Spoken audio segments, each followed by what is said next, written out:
잘못된 거 아니야? 우리나라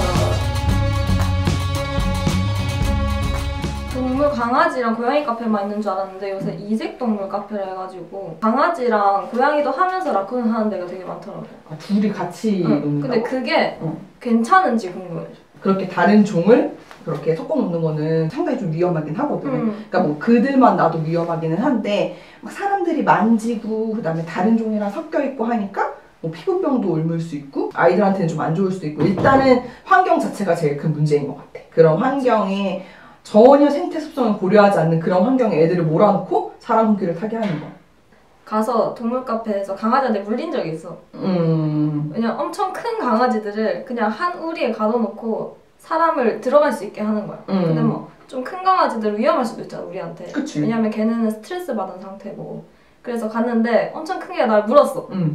그럼 사람도 위험하고 동물한테도 위험하고 서로 위험할 것 같아. 그렇지 그치. 근데 그런 안전 보호 자체도 안 돼 있어. 그치. 강아지나 고양이가 있는 카페도 그런데 야생동물이 있는 카페는 오죽하겠어. 개하고 고양이만 전문으로 하는 그런 전시업, 내가 알기로는 그 카페를 열려면은 등록을 해야 되는 걸로 알고 있는데 애매한 거는 야생동물이지. 야생동물 같은 경우에는 등록을 꼭 해야 되는 그런 기준도 없고 아무것도 사실 없다고 들었거든.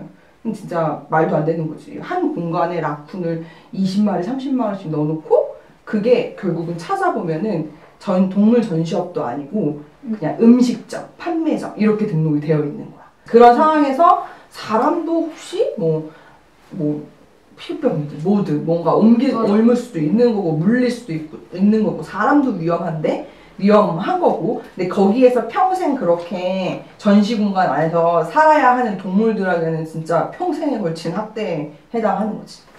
진짜 상상도 안 갑니다. 근데 요새 어서와 한국은 처음이지 그 방송 보는데 막 외국인 특히 독일 사람들이 와가지고 독일에는 이런 게 있을 수 없다면서 맞아 나 그런 거 같아. 내가 생각했을 때 그 사람들이 이게 충격이라고 생각했던 이유가 어떻게 동물을 이렇게 한 군데다 몰아놓고서 동물을 바라보는 시선에 대해서 굉장히 시선으로 생각했을 때 굉장히 충격이었던 것 같거든. 나도 그거는 굉장히 아니라고 생각은 해. 왜냐면 그것 자체가 동물을 마치 인형이라든지 쉽게 만질 수 있는 물건처럼 여겨서 그 안에 집어넣어서 사람들이 그걸 체험하게끔 하는 거잖아. 얼마나 그렇겠어. 진짜 힘들겠다. 문제는 걔네가 시간 제한이 있어서 뭐 20마리다. 그러면 20마리 중에 10마리는 이제 거기에 들어가고 10마리는 쉬고 이게 이렇게 되어 있는 형태는 대부분이 아닌 경우가 많잖아. 그리고 이제 어디가 아픈 애가 있거나 그런 경우에는 그때 한 연구에 따르면은 한 조사에 따르면은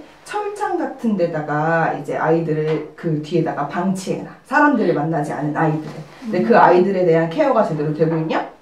그것도 우리가 장담할 수 없는 거지. 이거 동물원에도 속하지도 않고 그 우리가 동물보호법에서 말하는 동물 전시업에도 속하지 않는 굉장히 애매한 형태의 업태인 거야. 그러니까 말하자면 법의 사각지대에 놓인 아무도 관리하지 않는 어떻게 케어돼도 알 수가 없는 그런 카페인 거지. 그리고 어떻게 보면은 그 사장님이 일을 시작하는데 조건이 없는 거잖아. 분명히 동물 전문가일 때 그 동물들을 케어할 수 있는 건데. 정말 여기서 식빵을 좀 하나. 그치. 사실은 밤식빵 먹을게요. 이게 그치. 뭔가 이게 어떤 조건이 있어서 이 조건에 충족해야 이걸 열 수 있거나 그걸 정부에서 허가해 주거나 그런 것도 아니고 정말 내가 등록만 하면 누구나 그걸 열 수 있는 거야. 언니 잘 먹네. 고마워. 아무튼 문제가 진짜 많아. 내가 막상 나 라쿤을 좋아해. 20마리 라쿤을 내가 사들여가지고 나 이거 판매 음식점 음식업으로 등록해가지고 열겠습니다 해도 아무 제재가 없는 거지. 동물 카페는 수없이 많이 생기는데 만약에 그게 운영이나 그런 게 차질이 생겨서 카페를 접어야 된다. 그랬을 때 그럼 걔네들은 어떻게 하느냐. 굉장히 나가 많이. 사실 그게 어떻게 처리되는지조차 우리가 알 수가 없어. 예를 들어 개나 고양이 같은 반려동물을 판매하거나 생산하거나 할 때는 그거는 그래도 법적으로 허가를 받아야 된다. 그래서 내가 폐업을 할 때는 이렇게 폐업을 하겠습니다 라고 국가에 신고를 하게 돼 있어. 그런데 야생동물 카페 같은 경우에는 그런 절차조차 없기 때문에 우리가 알 수가 없는 거지. 뭐 전국에 라쿤을 비롯한 야생동물 카페가 몇 개 있는지, 그러니까 정부 차원에서 조사한 그거는 이제 없다는 거지. 그런데 다행인 것은 환경부에서 올해 이제 발표를 하기로 야생동물 카페 금지 혹은 야생동물 카페를 이제 만들거나 뭐 그럴 때 뭔가 그것에 관련한 제재를 지금 만든다고 발표는 하긴 했는데 사실 두고 봐야 되는 문제긴 하지. 사람들이 그게 나쁜지 잘 몰라. 야생동물 카페다. 그러면 이색 카페, 이색 데이트 장소도 하고 남자친구한테 가보자 이렇게 가는 건데 그런 사람들 인식도 좀 잘못된 거 아닌가? 우리나라 사람들 인식이? 그렇지. 근데 그렇지. 그 인식이라는 게 사실은 어디서부터 시작됐냐 그러면 굉장히 복잡한 문제인 것 같아. 왜냐면 어디야 땡땡마트 뭐 이마트 롯데마트 이제 가면은 거기 이제 진열되어 있잖아. 그래서 엄마 나 이거 사줘. 실제로 나도 어렸을 때 그렇게 샀고. 이게 이제 생명이야 이런 느낌으로 접근하기보다는 오늘 생일이니까 생일 선물로 인형 고르듯이 저거 하나. 맞아. 어렸을 때부터 그렇게 동물이라는 인식 자체가 우리 사회 안에서는 그렇게 잡혀 있었잖아. 근데 맞아. 뭐 반려동물뿐만 아니라 우리도 동물원 자주 가잖아. 근데 그게 굉장히 나는 요즘 무섭게 생각이 드는 게 뭐냐면 어렸을 때부터 너도 그렇고 나도 그렇지만 사자랑 동물이 저 우리에 갇혀 있는 걸 보고 자란 사람들은 동물은 저렇게 특히 야생동물이 전시동물 어쨌든 야생동물 카페도 전시업에 속하는 거니까 저런 동물들은 저렇게 있는 게 맞는 거구나 라고 생각하게 되거든. 쉽게 어렸을 때부터. 그러니까 동물에 대한 인식이 동물원에 가서도 그런 식으로 형성이 되고 우리가 너무 쉽게 강아지나 고양이, 햄스터, 토끼, 라쿤도 지금 쉽게 구하는 마당에 맞아. 그렇게 되다 보니까 당연히 성인이 돼서도 그런 카페에 가서도 아무런 인식 없는 거지.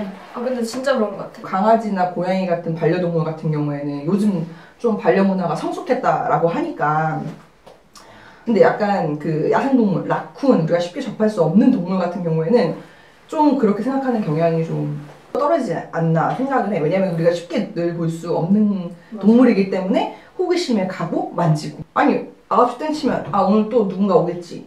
와가지고 나를 엄청 만져대. 뭐 먹이도 계속 줘. 뭐 먹기는 먹지. 그리고 막 나 숨을 데도 없고 좀 쉬고 싶은데 오픈된 공간에 사람들은 물밀듯이 들어와. 얼마나 스트레스 받겠냐. 그러니까 피부병 돋고 막 난리 나는 거지. 그러니까 확실히 면역력도 떨어지고.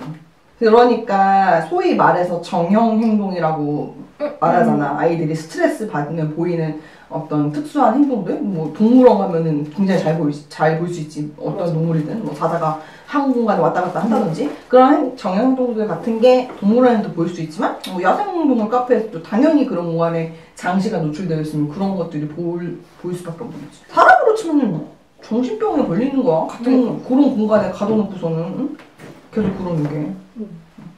야생동물 카페나 뭐 특히 체험동물원, 그 다음에 이제 이동동물원 이런 데는 이제 우리가 문을 너무 센 얘기일 수도 있겠지만 문을 닫았으면 좋겠고 왜냐면 닫았으면 좋겠지. 그래서 우리도 이런 거 관련해가지고 일단 실태 파악조차 되고 있지 않기 때문에 과연 지금 현상이 어떻고 뭐가 문제인지 이런 걸 제대로 알아야 우리도 이제 활동할 수 있어서 그런 점에 좀 중점을 두고 노력하고 있지. 그럼 나랑 같은 일반인들은 어떤 생각을 가지고 있는 게 좋은 것 같아? 가서 동물을 보고 즐겁고 행복하고 그런 건 좋은데 그 이전에 그 안에 있는 동물이 과연 어떤 환경인지 그게 사실은 우리가 먼저 생각해봐야 할 것들이 이제 우리가 이 동물을 흔히 길거리에서 볼 수 있는 인형이라든지 즐거운 오락거리로만 생각하지 않았는지 과연 우리가 이 동물을 생명으로 보고 있는지 우리 스스로 한번 생각해봤으면 좋겠다는 거지.